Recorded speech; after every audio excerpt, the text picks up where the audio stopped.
The end began not with a whisper, but with a rusted memory. Lightning strikes a silent city, where our world once stood tall. We are looking at the final moments. Ghosts in gas masks, walking across a bridge of forgotten steel into the cold unknown. The icons of our civilization are sinking. The Statue of Liberty, once a beacon, is now a monument of ice and shadow.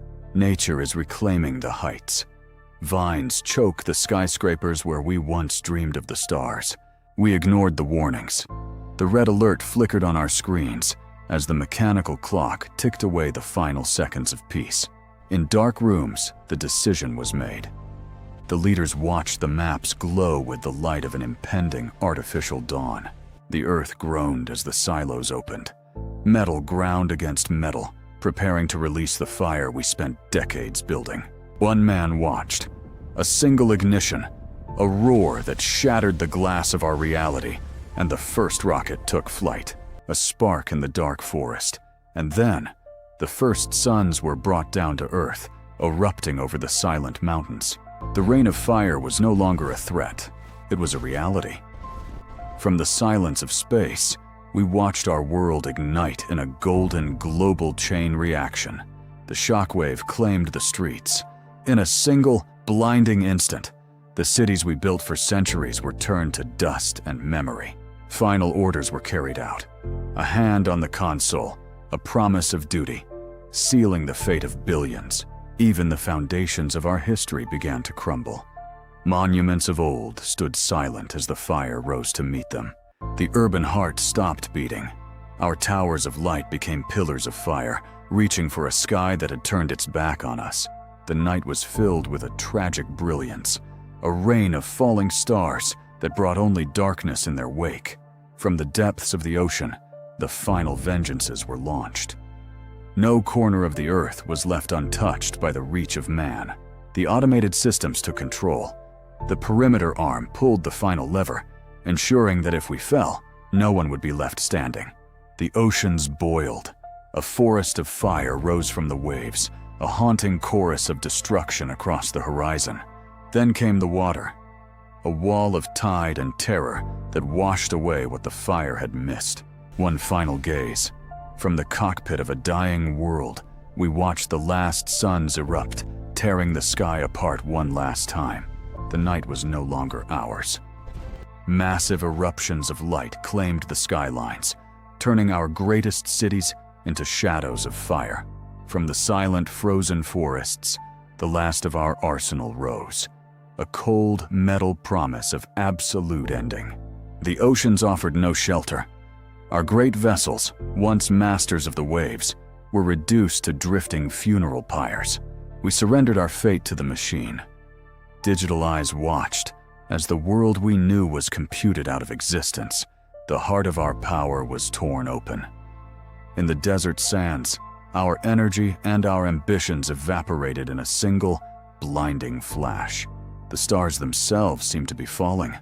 A tragic fireworks display of our own making, raining down on a world that had gone silent. Even the ancient peaks could not escape. The earth itself buckled under the weight of our final, desperate exchange. From above, the blue marble began to scar. Black plumes of smoke rose like a shroud, veiling the beauty of our home. In the cradle of history, the panic was absolute. The monuments of the past stood witness to the chaos of our final hour. Then came the silence. The digital connection that bound us together was severed in a heartbeat.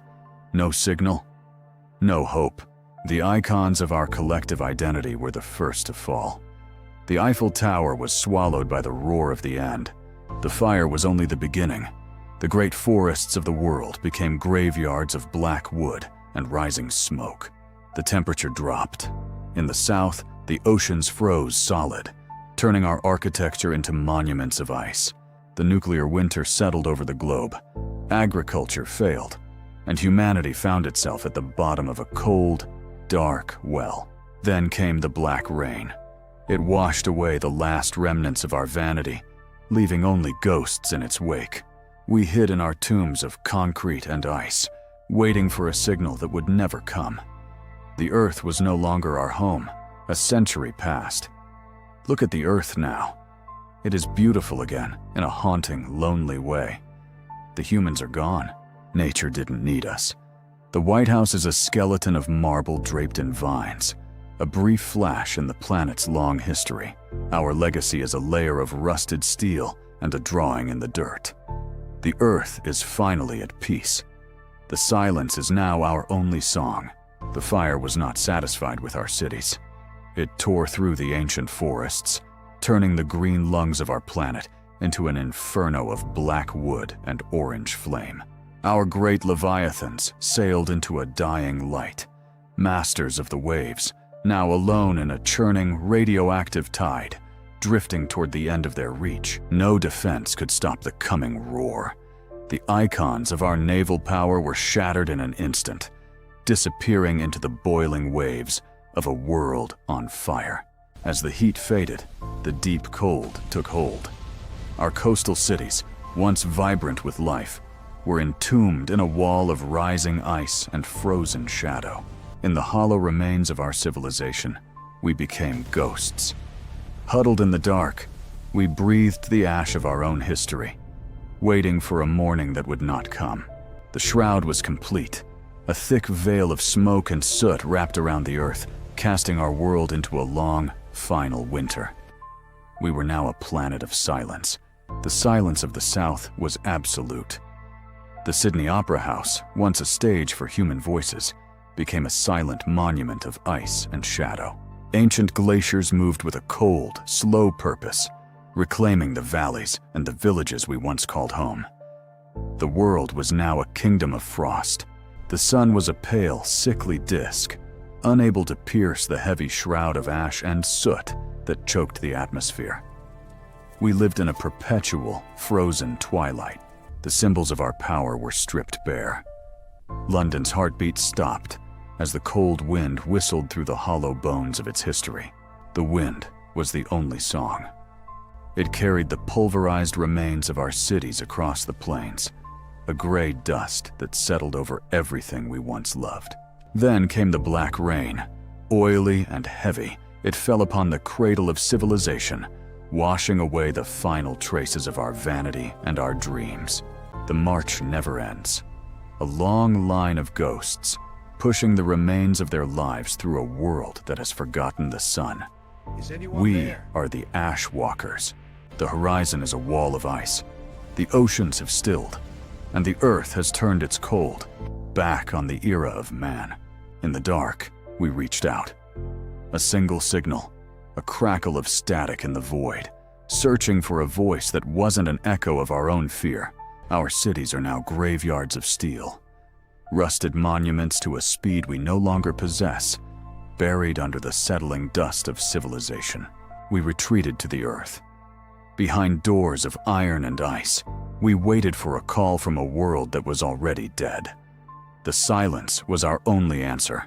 The deep cold was a predator. It stalked the empty halls of our history, claiming the mountains and the valleys in a final frozen embrace. We were huddled in the roots of the earth. In the silence of our shelters, the only sound was the slow, steady heartbeat of a world waiting to die. But time, like the fire, is a relentless force. The decades bled into centuries, and the shroud of ash finally began to thin. Nature is patient.